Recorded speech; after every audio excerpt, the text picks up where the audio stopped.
There is something powerful happening in Kenyan politics, and many people are starting to notice it.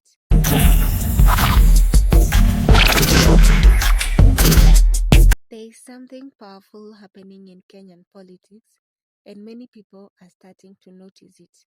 Not the rallies, not the speeches, but the money behind them.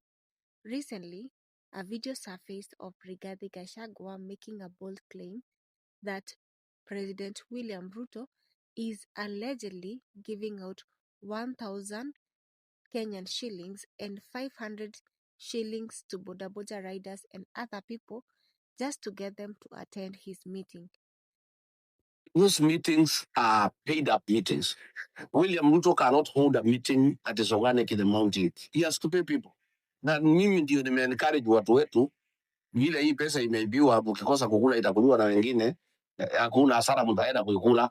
Lakini nimeambia watu hiyo pesa iko na laani, iko na damu ya jinsi ingine ni ya wagonjwa wa Kenyatta National Hospital. So tumekubaliana na watu pale mlimani, hiyo pesa usipeleke nyumbani, usilipe nayo school fees, usinunue mbuzi.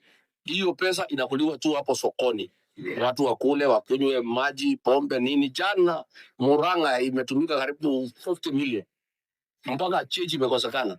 Ilikuwa kila mtu au na 1,000. Sasa muuzaji wa baa anasema, na unajua hakuna uitishe vitu inatoshana na 1,000. So pale mlimani. Now, pause for a second, because this is bigger than just one statement. It raises a deeper question about the role of money in politics. Think about it. Mobilization is everything in politics. A crowd creates perception. Perception creates momentum. And momentum can create power. But what happens when the crowd is not organic?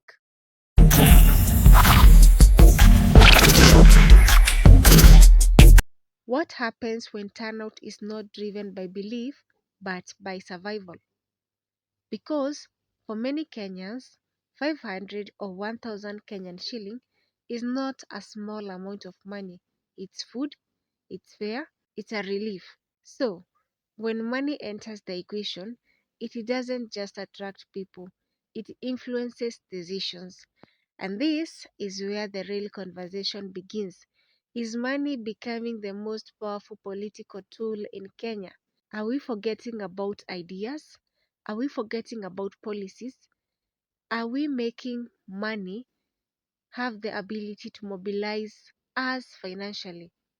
Because if you can pay people to show up, the question is, can you also influence how they think, how they vote?